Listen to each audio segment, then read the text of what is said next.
Legendary actor Paul Newman once said, "If there truly is a heaven on earth, it must be VIR." For the first time in its half-century history, this truly glorious ribbon of racing real estate hosts the most prestigious event in amateur motorsports, the Sports Car Club of America's National Championship Runoffs.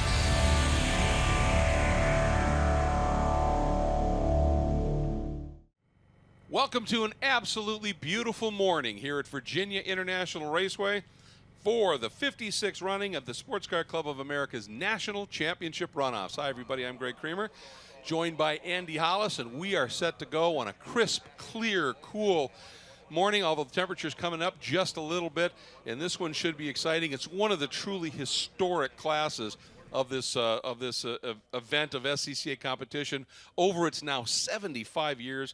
E-Production first came into existence back in 1954. That's right, and Robert Salzgeber in a Triumph TR2 won that race back there. These days we see more like Mazda Miatas, Datsun 240Z, Porsche 944, those sorts of vehicles. In fact, the last time a little British car won was back in 2009 in a Triumph TR6 with Sam Halkias. But it's great to see these modern cars still competing with some of those old guys. We've got a couple of them out there. There is no production limit in this class as far as date of manufacture of the car whatsoever. Absolutely. I mean, there's the old historic cars, and there's the more modern ones under limited prep. Lots going on. And for more information about this storied and historic class, let's check in with Ryan Marine. E-Production. The production classes are in many respects the hallmark of SCCA racing, and E-Production boasts one of the strongest grids here at the Runoffs this year, with 30 cars entered for the race. Let's meet some of the contenders. Up first is Matt Reynolds, driving a Mazda Miata. He's a two-time champ in the class and was Sports Car Magazine's pick to win. He's also the Hoosier Super Tour points leader. Beside him is Jesse Prather. He built many of the motors in this class's cars, including that of Reynolds. He's driving a BMW Z3 for the first time at the Runoffs, but is a three-time SCCA national champion. Kip Van Steenberg, driving a Porsche 944. He won the class at Indianapolis in 2017 and is always a challenger. Greg Ira, driving this Datsun 260Z. He's a two-time champion and longtime EP class member. He says this is his 14th and last Runoffs. Joe Moser, driving a Mazda MX-5 this year, not his trademark orange Honda. This car was originally built to be raced by Prather. He is the 2013 STU class champion. And John Haynesworth, driving a Mazda RX-7. He beat Reynolds straight up once at VIR during the Hoosier Super Tour event. It is his first EP start at the Runoffs. His best finish was 9th at Daytona in the STL class. And as you can see from that, Andy, one of the hallmarks of this class is variety. No doubt about it. As we talked a little bit ago, some of the old cars still out there. One of the guys that I'm looking at is Peter Norton. There in that Caterham 7, one of the traditional cars for this type of class. There's two ways to make these cars. They can do limited prep and they can do full prep. Typically, the more modern cars, more cost advantageous, there's the limited prep, and then the older cars are much more extreme prep. Absolutely, and of course, making ready for the prep for the start of the race. Down amongst all of them is the third member of our broadcast team, Hayward Wagner. You got a nice seat down there, my friend. Guys, when have you ever seen an all-German front row for an E-Production race? You got Jesse Prather and Kip Van Steenberg on the front row of this. Jesse Prather has an E-Production National Championship to his credit already. He's driving the exact same setup as he did in qualifying, except he's running a setup of a little bit harder tires. He ran those tires on Tuesday in qualifying and set the fastest time in that qualifying session on the harder tire. Right behind him is Kip Van Steenberg. Kip is an absolute rocket ship in a straight line, so look for an early move from him. Third on the grid, we have Matt Reynolds in the MX-5. Matt believes that he can turn the exact same lap time from the start of the race to the end of the race. He has the best balanced car, and he is running his exact same setup in qualifying. He thinks if this goes green the whole time, he's got a real chance to move up. But this is the wild card right here in the fourth spot. John Haynesworth driving the RX-7. This car blew the motor in testing. They were up until 3 in the morning putting it back together on Tuesday night, or Tuesday morning, rolled off grid for qualifying on Tuesday, no clutch, ran third quickest without a clutch, went back to work on it. They've been thrashing on this car all week. He is an E-production rookie. He's never run with this field. Everybody in front of him has more championships than he has starts. That's just an absolutely remarkable stat right there. And then you throw in Greg Ira. This is, I wasn't aware this was going to be his last runoffs. He's been just an absolute stalwart in the runoffs for many years, and a truly nice guy as well. But just looking at it, top six different types of car. Yeah, it's great to see that diversity there. Another note on the Hainsworth situation, apparently he was ready to pack it in and go home. But again, as we've discussed many times, very family atmosphere out here. His friends got together and said, no, you're not going anywhere. We're getting a new motor. They had people truck in some parts. They actually built the motor earlier this week, put it in his car, got him out for qualifying, and he got into the field up in the top 5. Yeah, it's remarkable. And that's the one thing that a lot of people that aren't familiar with the Sports Car Club of America, when you join it, you have joined a family. Yep. And somebody that you may very likely have an opportunity to beat on the track will give you parts, right, because they want to be out there and compete against you. And one of the things that I love about the production class is Ryan talked about it in that feature he did about that. In many ways, it's the heart and soul of it. It's the rolling history of SCCA, yep, and the fact that it's still kept alive, and that they've evolved it, as you said, with the limited prep for the newer cars, and then the older cars you can really tweak on, makes them a little bit more edgy, a little bit more stressed, but boy, they can still fly. No doubt about it. It's one of those things where back in the day, back in the 50s and all, you could not get a car that could survive this kind of racing right off the showroom floor like you can today. Right. So you had to basically build it yourself. So you put the safety equipment in, but more importantly, you got in there, you put slick tires on it, you stripped out the interior to save weight, you redid the suspension, pickup points and things like that. Different dampers, all those sorts of things, and that's what you needed to do to make a fast race car. Nowadays, you can buy things that are a lot closer to that off the showroom floor, so you just don't have to do as much prep. And it's another way of balancing out the performance of the old cars whose design might not have been as good from the factory, with the modern cars that are very, very good from the factory. Yeah, absolutely. And we heard Hayward talking about those first couple of rows. So as the cars are out on their pace lap, let's take a look a little bit further back, starting in the 5th spot.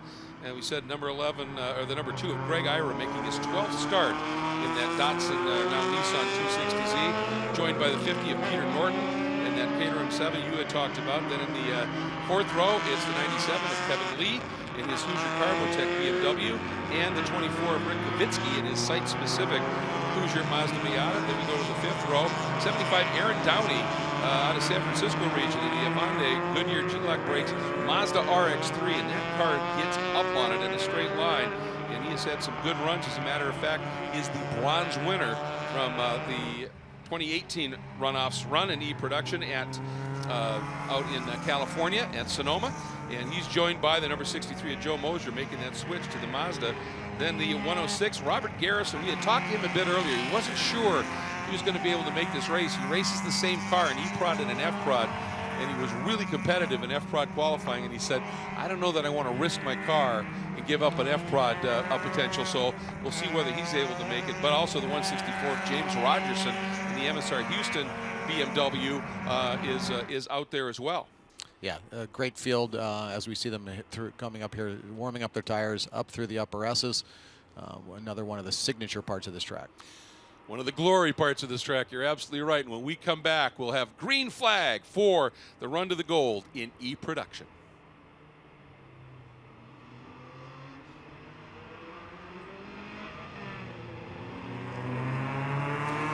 Sizable field, of course, almost 30 cars that are going to be running in this one, and there are some people that are a little bit deeper in the pack, just didn't maybe get that run in qualifying, that certainly have the ability here. Greg Amy, one of them, has always been very quick in the CRX that sits back in the 18th spot, the number 33.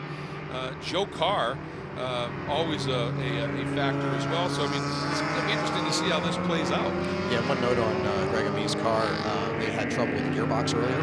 I saw some pictures of the internals of it earlier in the week, and they've been wrenching on that. Lost 4th gear initially, and then it got stuck in 4th gear when they tried one repair. And just last night, they had folks get in there and replace that gearbox, work on it, and we do believe that that car is back up to snuff. So look for him to move up. Longtime competitor, and look for him to move up today. It's kind of fun. You look through this. This is a class where you'll have drivers that have been running in this category for a very long time. But with that evolution you talked about with the limited prep newer chassis, we have a number of first-timers that have never been to the Runoffs here that have had a really good season.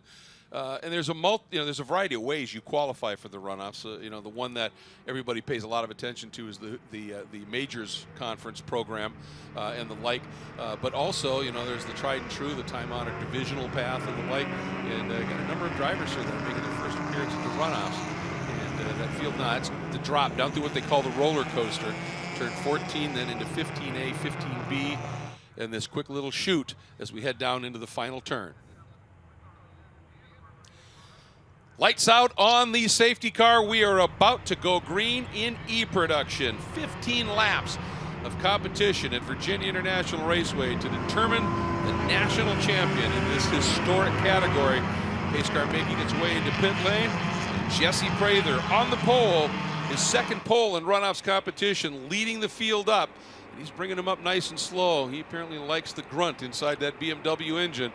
And see if that plays out when we go green. Kip Van Steenberg on the outside, the green flag flies. Watch for Reynolds on the inside, and that silver Mazda, multiple national champion. But boy, Prather, yeah, he played that to perfection, Andy. He sure did. That's the experience of somebody like Jesse Prather. He knows, hey, my advantage is the torque, the pull from the low RPM, so he just did that. And Van Steenberg doing what he needed to do, slots into second, then Reynolds. And Hainsworth was under attack for just a minute by Greg Ira in that orange Nissan 260. Ooh, and a big aggressive move. Is that? I can't quite pick that number up. Yeah, it's going to be interesting what happens here. As Hayward mentioned, the tire choice for Prather, he's on the medium tire. Will he be able to get that gap even on that tire initially? Or not, and it looks like he is. I mean, in qualifying, he pulled a full second on the field, so and it's looking like he's going to start doing that right here from the get-go. And Aaron Downey in that older RX-3 up from 9th to 7th in the first couple of corners at the back of the queue. And here comes Reynolds as he immediately starts attacking on Van Steenberg. Now watch the run out of 12. This is that Porsche's got some serious legs here. Downey needs to get close and get, Reynolds as close as he can and get into that draft at this stage. Yeah, for sure. His strength will be into the braking zone there as the Porsche starts to pull away. And in fact, he's getting, perhaps having to look at his mirrors a little bit as well. Oh, and look at this big move here, late dive. Ira looking to the inside of Hainsworth. The orange Nissan on the RX-7, the black 95, as they continue to chase Reynolds. And while he didn't get it done this time, oftentimes you start to figure out where your strengths and weaknesses are relative to the other car. So you bank that knowledge and you try it later on when the guy's car might be a little more tired. You're always probing, aren't you? Yes. You know what works, where am I good relative to everybody else on this track? And that's one of the key things when you have a field as diverse as this, is finding out the strengths and weaknesses of each other's cars. Yeah, Downey under attack now from the 97 of Lee. Then BMW gets down to the inside. They're side by side down into turn one. And Lee just able to slice through as the 63 of Mo. It's going to be tough to recognize Mosier after all these years in the other car running this white and blue entry. Oh, number 33 getting it seriously crossed up. That's me. It is, and it looks like another car involved. He's got fire. There's a fire on the front of that car. Something let go. Sure is. Big time. Yep. Quickly out. Pretty sure we're going to get some, certainly yellow right there. Yep. Let's take another look at it here. Yeah, I think it did, and it locked up, and that's what pitched him, didn't it? Yeah, when you've got a front-wheel drive car like that, if the motor locks up or the transmission locks up, then you have no control because the front is just going wherever it wants. It's going to lock up. The rear is then going to swing around wildly. Greg doing a great job keeping that under control. So the EV crews are on the scene. He's get that fire put out as quick as possible. And the driver wearing that fire suit, and that's why you have that fire suit. And you have safety equipment. All these cars with a lot of safety equipment in there, and fire one of the key things that you're trying to, and it's not that the suit is completely fireproof, it's just a fire retardant. It buys you time. Exactly. So if you can buy yourself another 30 seconds before it would burn through, then that's what you want, and that's what those things will do for you versus just some regular clothing that's going to burn through almost instantaneously. This is going to be interesting, depending upon how long this caution runs. The guys that have gone with the harder tire thinking long green runs, well, advantage might just shift over a little bit to those starting on the softer tires here in E-Production at Virginia International Raceway.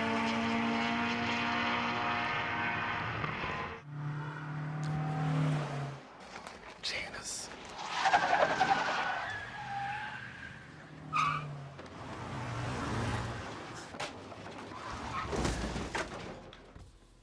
What's up, Doug?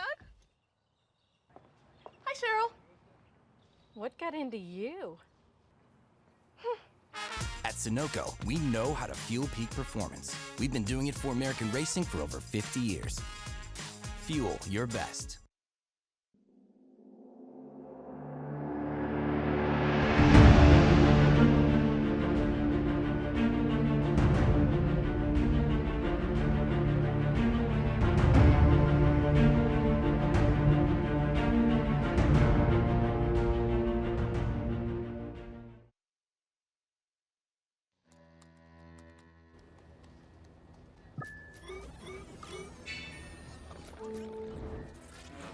Isn't it time you connected to something greater?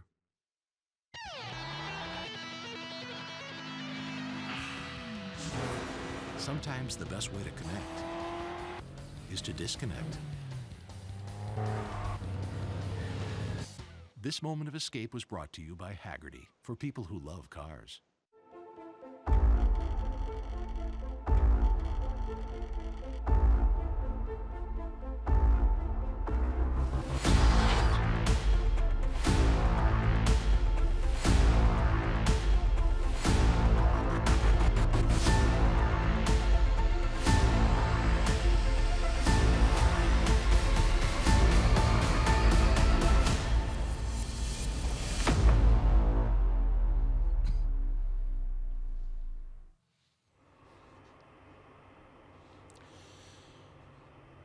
Lights continue on the blue safety car. You'll notice the 75 on the side. It's the birthday wrap, they call it, celebrating SCCA's 75th birthday here at Virginia International Raceway as we're under the caution for the fire and the incident down in Turn 1 for Greg Amy in the Maximum Attack Honda Civic. And I'm just kind of curious, you'd been talking a little bit about the fact they had some tranny issues. Maybe it wasn't motored. Yeah, it kind of looks like the transmission locked up on them, perhaps.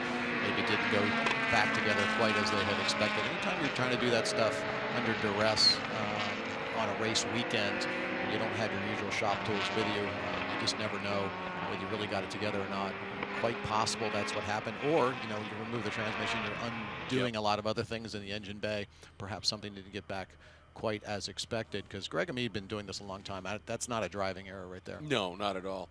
And the good news is it looks like I'm not seeing anybody really concerned about putting down quick dry to get fluid up off it. Although, as I say that, there comes the truck. So I was wondering if it maybe had dropped a little something, and that is a key braking area. So you need to make sure that's cleaned up. It sure is. And the drivers will be aware, though, because they notice that, you know, he's on the inside of the track there, although he eventually crossed.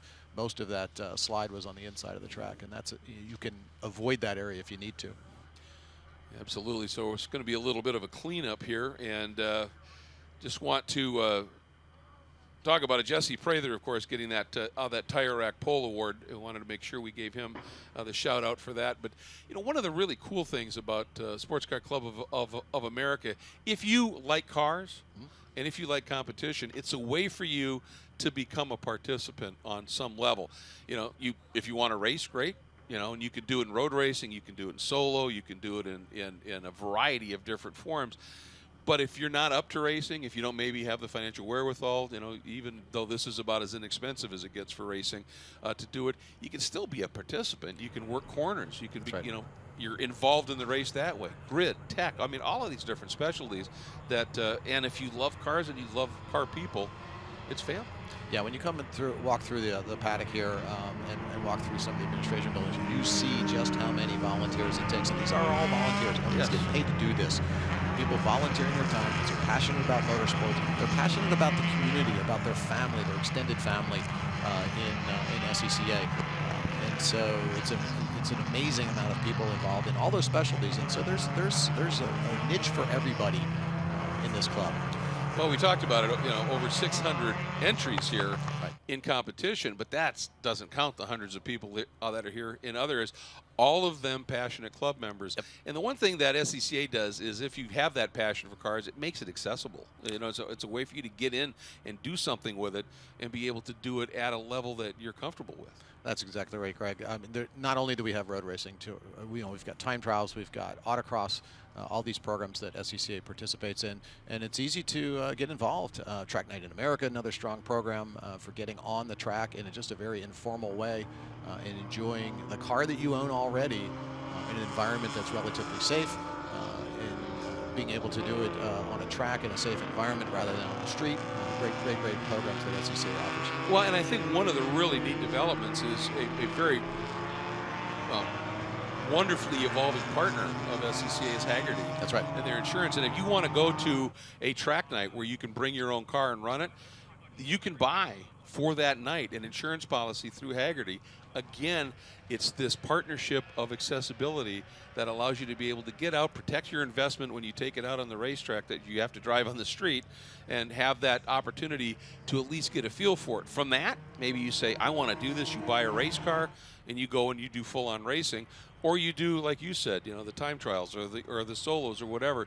But there's this little connected sort of network that allows you the accessibility to get out there and still do it protected. That's right. And Haggerty, great partner of SCCA now, and surprisingly affordable. I know a number of folks that have made the call and found out what the rates were and went, wow, that's way less expensive than I thought it was going to be. I'm going to take advantage of this. Well, I crunched a couple numbers, and I thought if you have a $50,000 car to protect it for that night on the track, it's a fraction of 8%. Yeah, it's that little, and you can get it done. And they're getting it done here, trying to work on the cleanup so we can get back to green flag racing and e-production here at VIR. So under caution, Prather, Steenberg, and Hainsworth, your top three.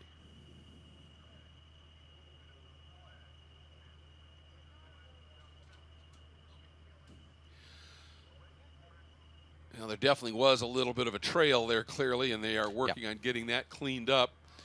And as much as drivers don't like driving through oil dry, the good news is you can see where the oil was. Exactly.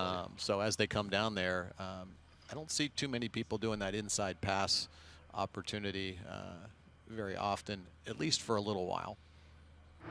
Yeah, exactly. I think you're going to be a little bit more circumspect as you dive down to the inside down into turn 1 until you can scope things out. Maybe take that one to turn 13 instead. Yeah. The exact opposite end of the track, looking at the turn 11. And then up into turn 12. Used to be called, well, still is. Technically, they still refer to it as the Oak Tree turn, even though the big old oak tree, that was such an iconic part of this track. And that turn used to be a lot harder before the repave. The repave, they added that little section on the outside where drivers can now put at least 2 wheels, and some of the narrower cars can actually put 4 wheels out there. And there's another thing that made that turn harder when it was the oak tree was still there, was the oak tree fuzz that would drop off in the fall when you were running late in the going here. It's number 2 of Mr. Ira. And again, this is a gentleman, this is his 12th start in the championship. He's had a couple of gold medals. He's had a good run in Runoffs competition, but this is a special one for him, as he has announced it'll be his final go. Then the number 50 of Peter Norton, as you talked about, out of Pelham, North Carolina. It's a North Carolina region. This is home in that Omer Norton Caterham 7.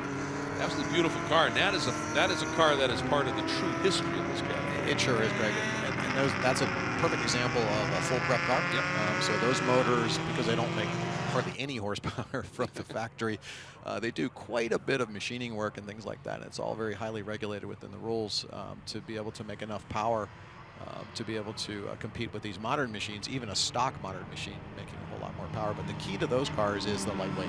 Absolutely. They weigh almost nothing. I mean, you can see it there. It's missing a whole lot of parts compared to most cars. Those little fenders and things on there weigh almost nothing. You get to that last brake marker, you chuckle as you go by at full steam. And that is so deep. That lightweight is, in fact, their big strength. You get Absolutely. power to weight, not from having more power, but having less weight. And behind him, Rick Kavitsky in the number 24. That's a 1994 Mazda Miata. So it's an older car, but it still falls under the more modern limited prep. And Rick, of course, this is his 9th start in the runoffs. A couple of top 5s in his career here, so he'd love nothing better than to get that medal popped around his neck. But problem is, the guy behind him is one of the most tenacious drivers in a car that it tends to go off just a little bit as the race unfolds, just because it tends to be narrow. It's got a higher center of gravity. But Aaron Downey in that number 75, that old RX-3, he drives the wheels off of that machine. And he's got a couple of silver medals and a pole at the runoffs. He's just missing that top step. There was a time when those cars filled whole classes out here at the runoffs. They're great machines, though. Rotary motors in there, if you're not familiar with them. A lot of folks aren't familiar because they're actually kind of a vintage car now.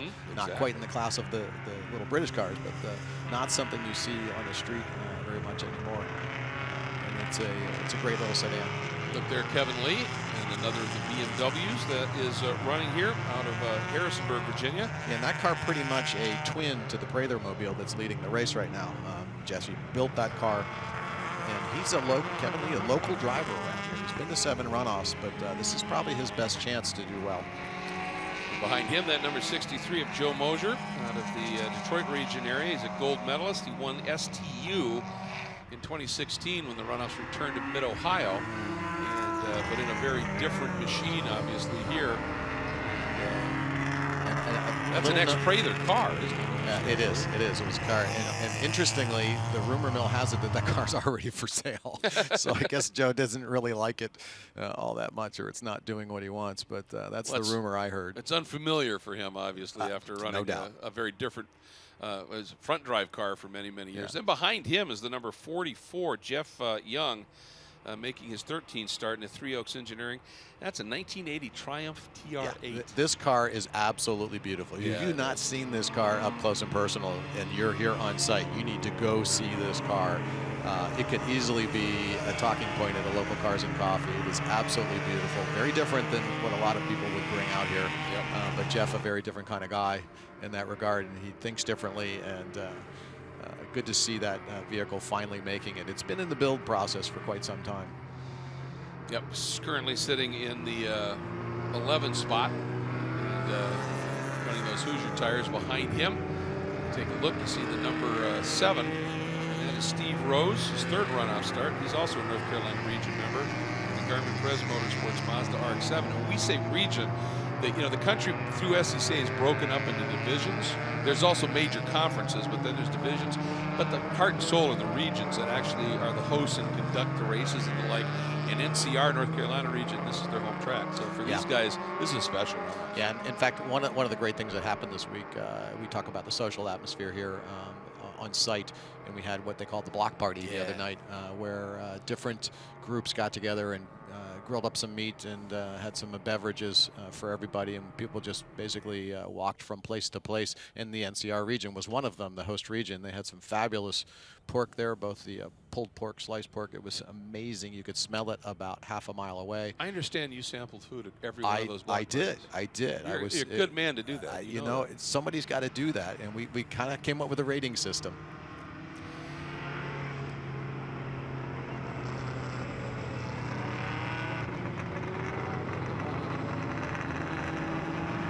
Lights are out in the pace cars. The field dropping down through the roller coaster.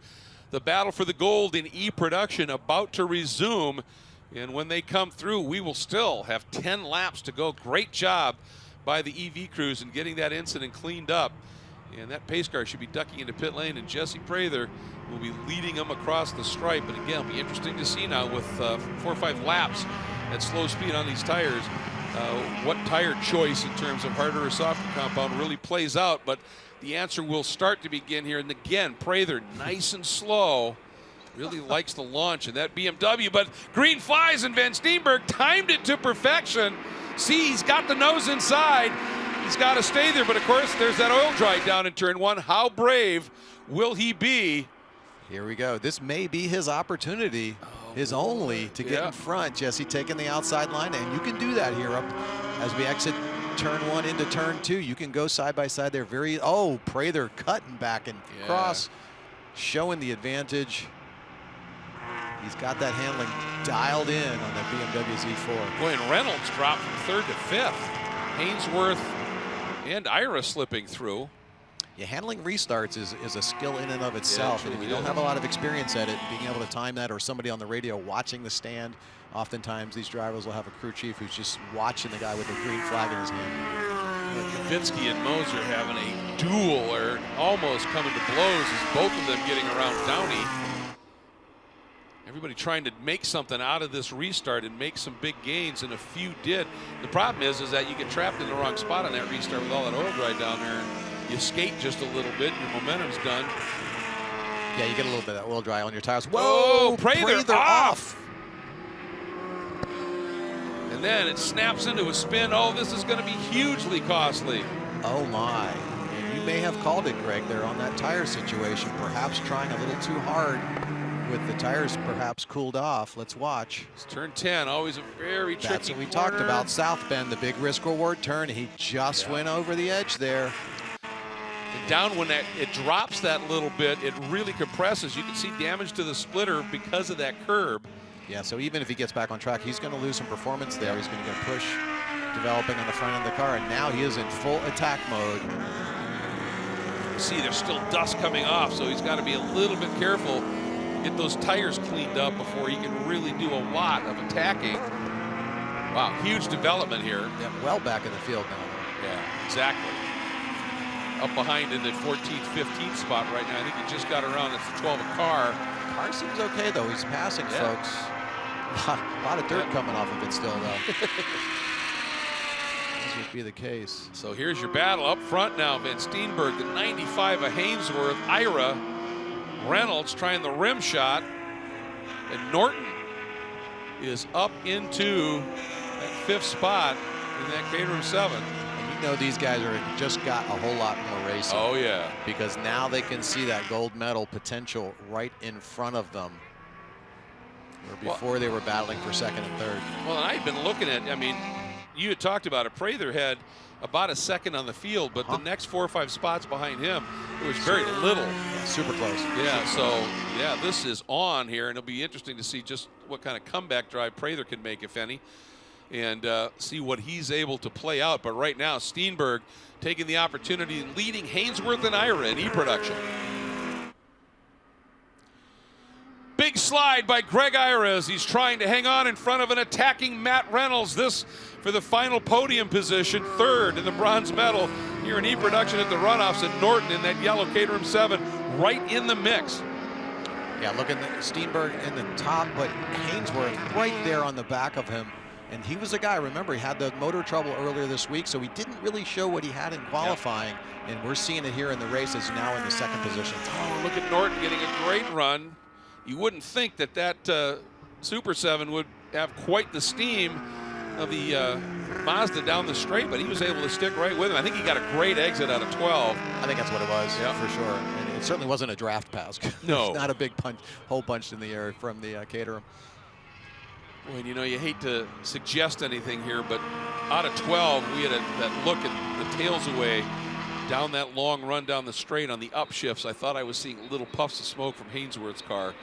Now, they may have set it up a little rich to try and protect it with that engine build. So we'll have to see what happens. But what a story that would be, certainly. And again, it's what we talked about, right? Where everybody got together, competitors and friends said, you're not going home. That's it. And that's what just makes this so wonderful here. But Ira, Reynolds and Norton. Here we go, a little bit back now. 63 of Mosier trying to figure out a way through in that blue and white Mazda on the similar but slightly older entry of Kavitsky right in front. And then Downey lurking in that blue 75. Lee looking in his mirrors going, I can't shake him. Yeah, and what you'll see, like particularly up here through these upper S's, you'll start to see the strengths and weaknesses of the different cars. And watch, we get the shot here. Watch the Caterham come up over the rise. Super composed versus some of the other more modern cars, a little heavier. don't handle it nearly as well. Yeah, he just flows it. He does. He can almost straighten that thing out completely. Yep. Boy, Ira really. Oh, and now here we go. He's got to try it up the inside. Reynolds deep on the brakes at 11, and Ira smartly says, "Yeah, if I shut the door, that's going to end in tears." And Stay you can see it. he backed up a little bit. Yep. Did Ira? Well, because he knows he got the run, and if he can get the run, that Nissan's got some some serious grunt, as you can see. Oh yeah, big old straight six in that thing. Yeah. Making tons of torque. Still one of the prettiest sounding cars. It is. You're ever going to hear for sure. Unmistakable exhaust note. Yep. But that little bit of battling, that'll cost them a little bit to that Steenberg-Hainsworth battle. You can see they've eased away just a bit, but boy, Hainsworth is not letting Steenberg get away at all. Not at all. And, well, particularly the week he's had. I mean, this is just, you know it's your time. Yes. You know it's your time.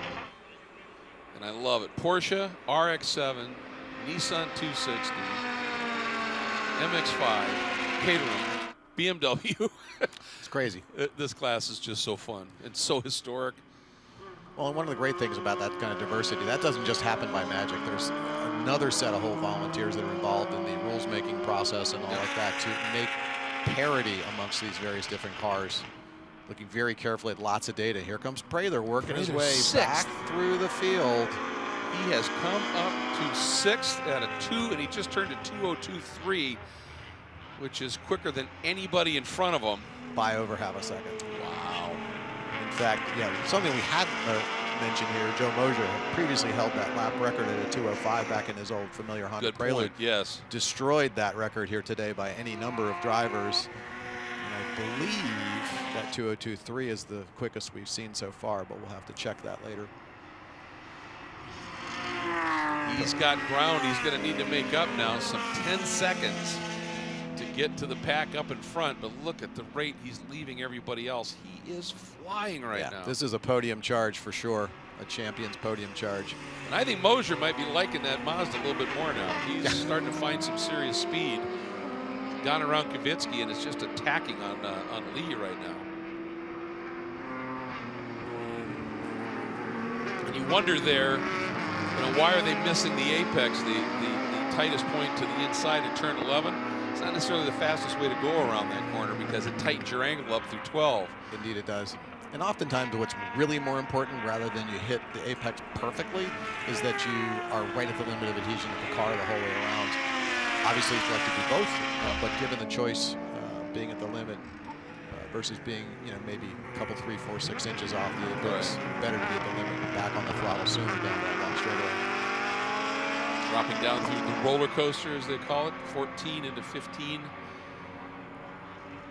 Down the hill, Downey working over Kavitsky now. This is for the 9th spot. And this may not be where you actually pass, but it's where you set up the big long run down the front stretch. So when you're going to do that pass in one, you're setting it up down through Hogpen there, exiting with the roller coaster.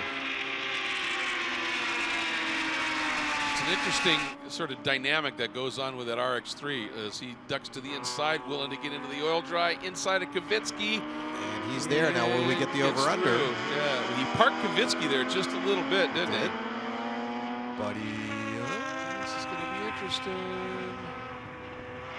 And yeah, he able to finally make it stick. But often that's the case in a pass at 1 at this track is it isn't completed till you get to 3. Right. And you'll notice they did not use all of that extra runoff area there in turn 3 where a lot of the drivers in the bigger cars will do it. These lighter cars can take a tighter line through there, conserve distance, and it's quicker for them. Had a shot there, Charles Vaccaro. Charles out of Patterson, New York, in the Village Auto RX-7. He's in a really good little scrap. Here you go back in the order. He's currently in the 19th spot and battling a couple of other serious players. There's Rogerson in the 164. And with him, the number 8 of Tucker, battling deep in the field, is as furious as any place else on the track here in E-Production.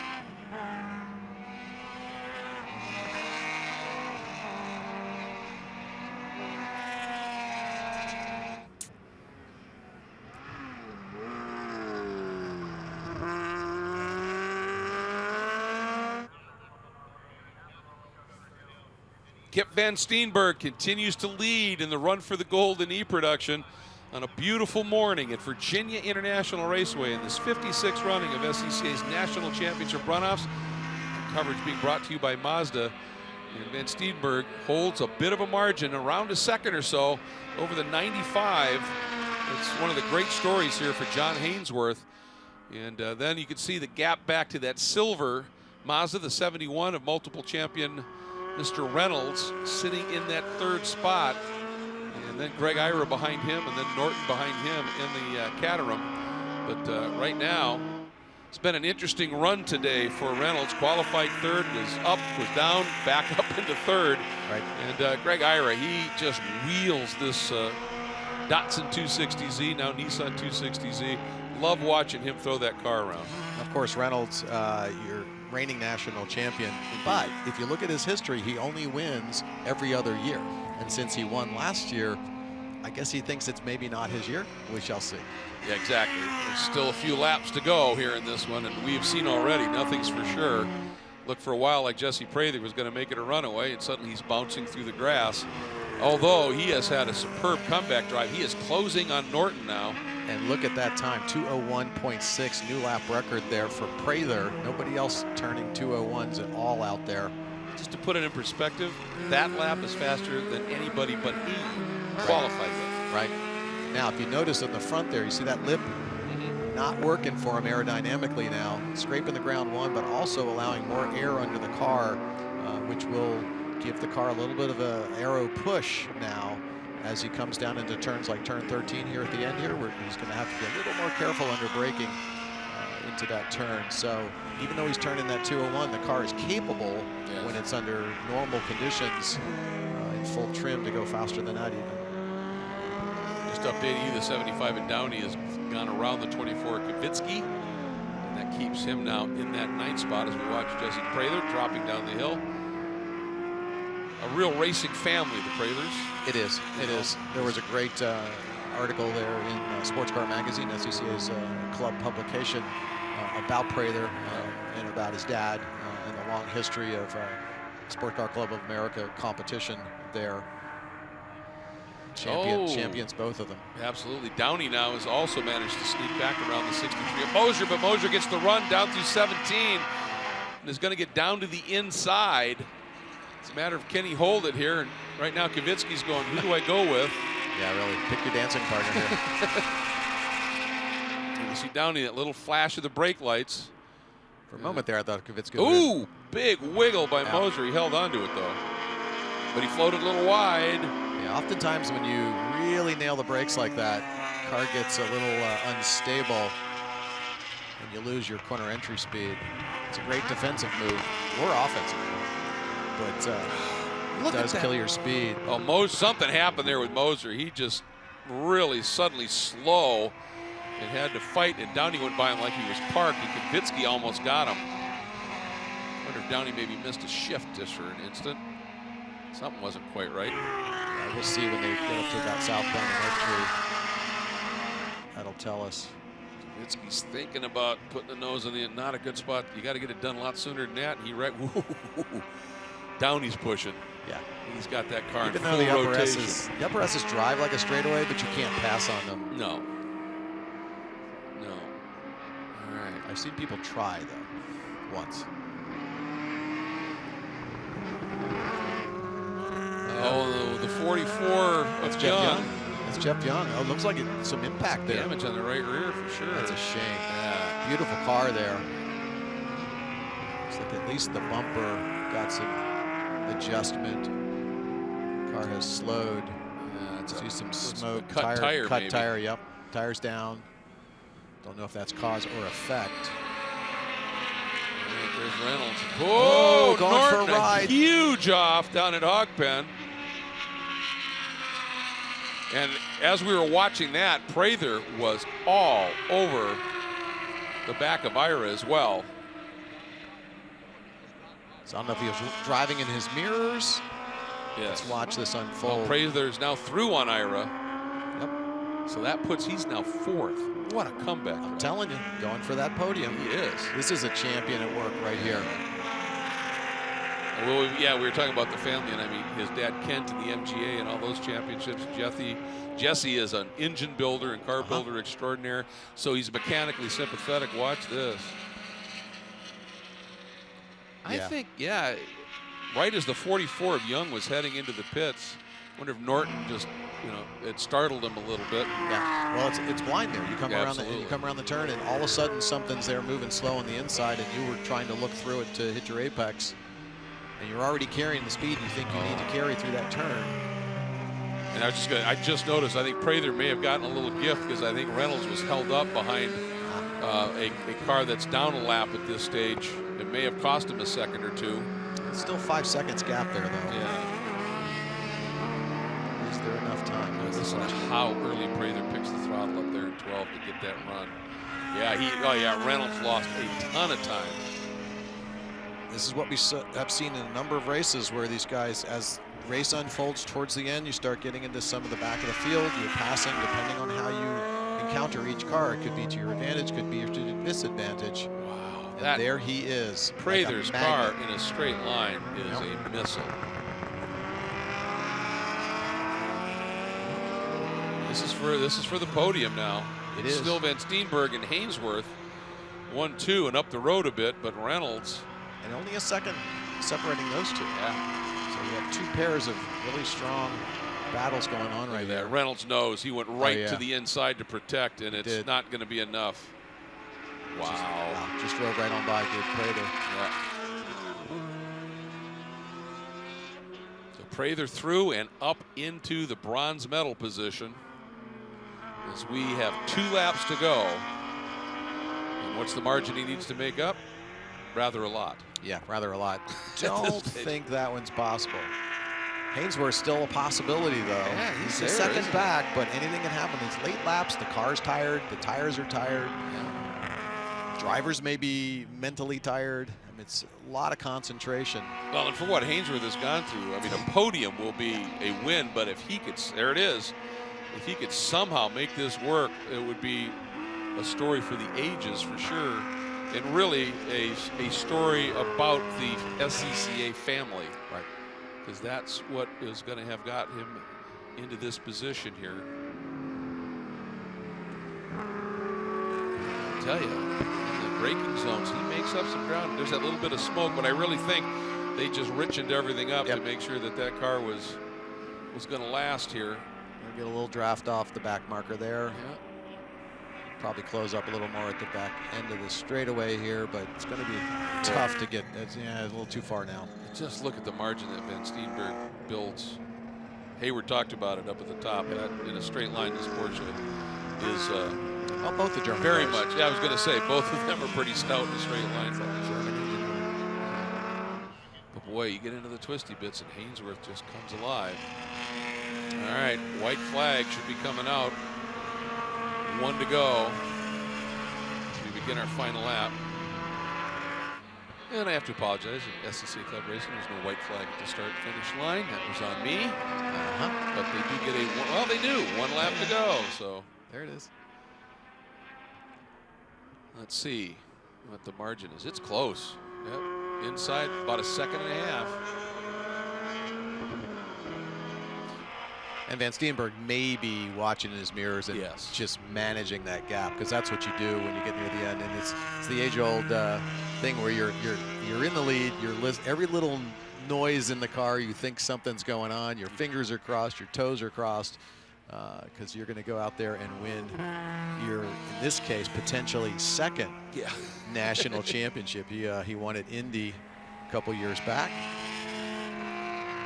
164 James Rogerson for Houston region. Z3. James, another person moving up through the SCCA family, longtime autocrosser, huge leader back there in that region. Originally for the autocross program and now for the road race program. They maintain a number of cars and put a number of people into them. They're just flogging that entry right now. Meanwhile, here we go. Last time out of Oak Tree, out of turn 12.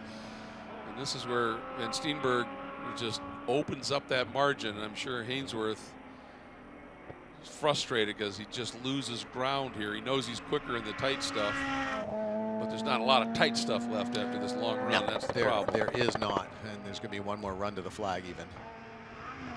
All right, last time through the roller coaster. Ben Steenberg right now just needs to be absolutely precise. Hit your marks. And the good news, like I say, he's been here before. Yes. So he's excited, but he's not like jumping out of the car where he might do something unexpected. All right, here we go. Checker flag awaits. And for Kip Van Steenberg, an absolutely glorious day for the driver from New Smyrna Beach, Florida, in the German Excellence Porsche. But the story of the weekend, at least in the early going here, might well be that of John Hainsworth. In the group effort, getting him back on the grid and into silver medal contention. Yeah. What a run. It was a great run, Look great at week. him. Look at these guys. They are so excited for each other. Yeah, I bet they'll pull alongside each other. And then Jesse Prather, after having that very uncharacteristic off, and we'll have to find out from Hayward whether there was any mechanical influence on that or not, but making a run all the way from, I think he was back in 12th at that point, all the way back up to the podium. That is a champion's drive right there. Truly was. It really was. So great show here in E-Production. One of our longest standing classes in Sports Car Club of America.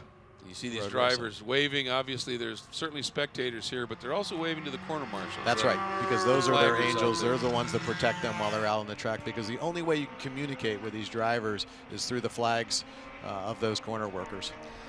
Absolutely. And then after this lap and cool down and victory lap, it's into victory circle and medal time. We'll be back for it.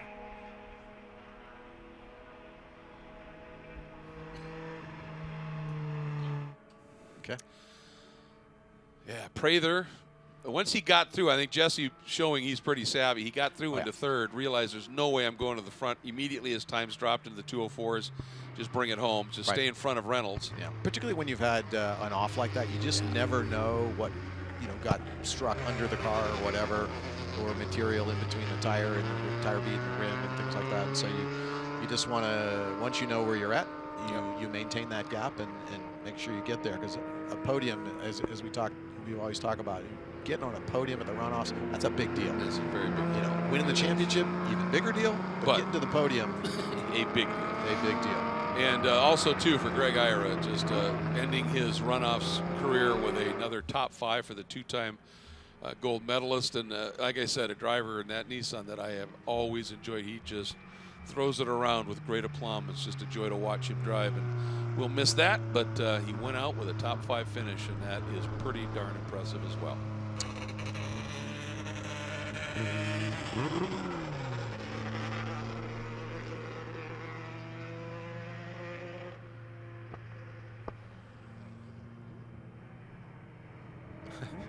His hand hasn't come out of that No. window yet. It is there's a lot of adrenaline pumping. Oh, yeah, right now. no doubt. This is going to be another fun one.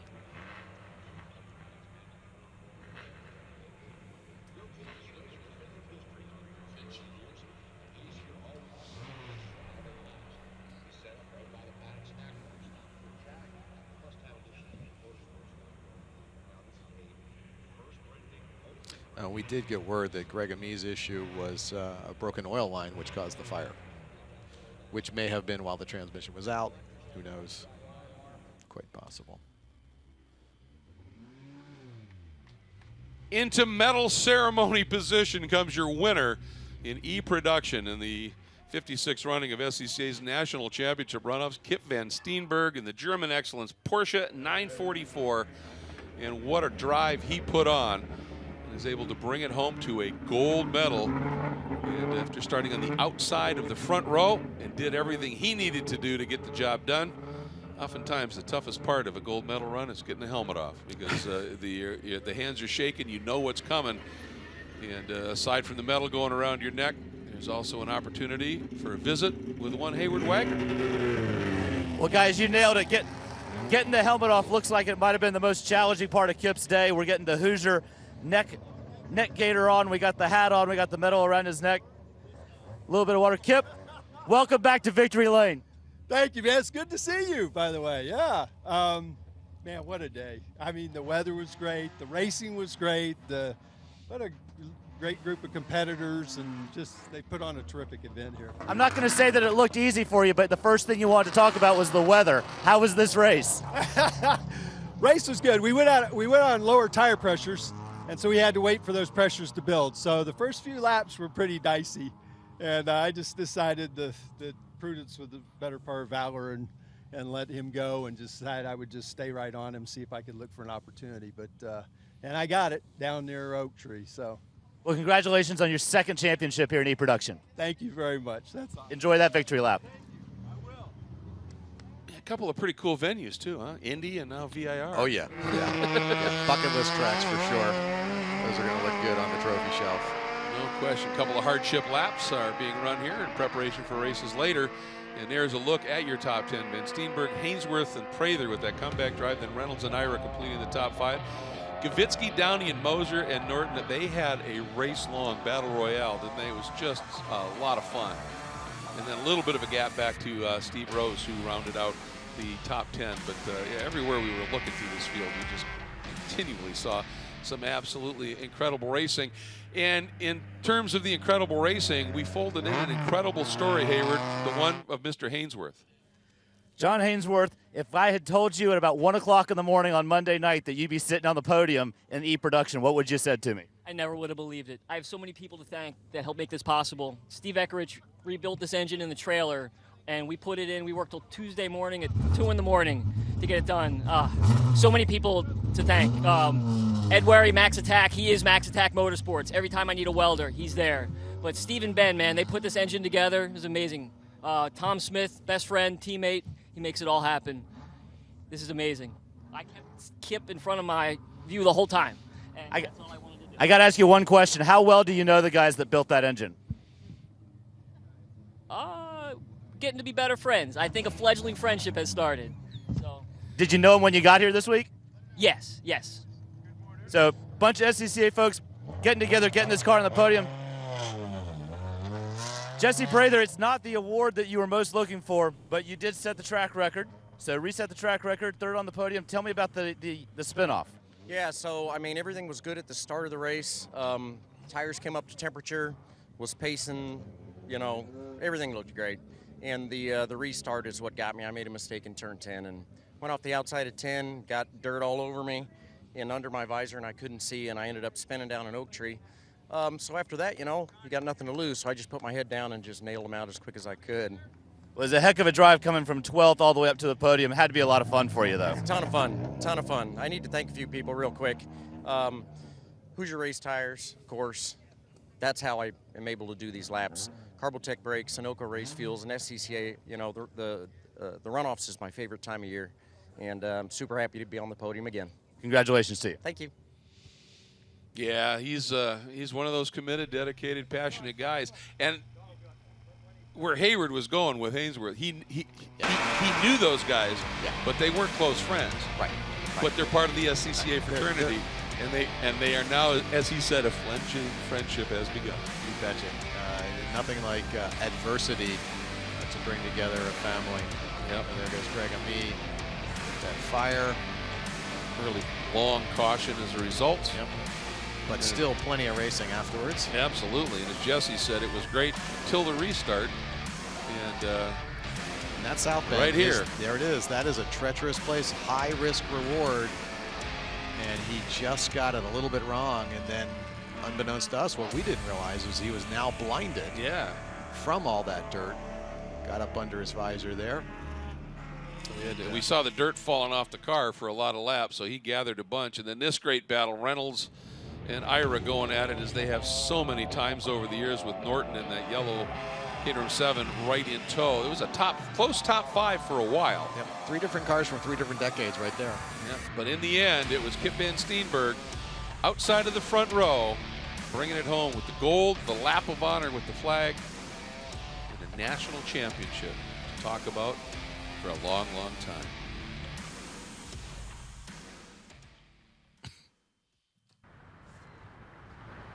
I probably need new tires. You do. What if they sold tires online? We do. We're TireRack.com. They could offer lots of tires. We have so many tires. And and help you find the right tire. It's called the Tire Decision Guide. Oh, and they could ship them to a nearby mechanic. We shipped over 7,000 independent recommended installers. This is an amazing idea. Sorry. TireRack.com, the way tire buying should be.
Find inspiration in every mile.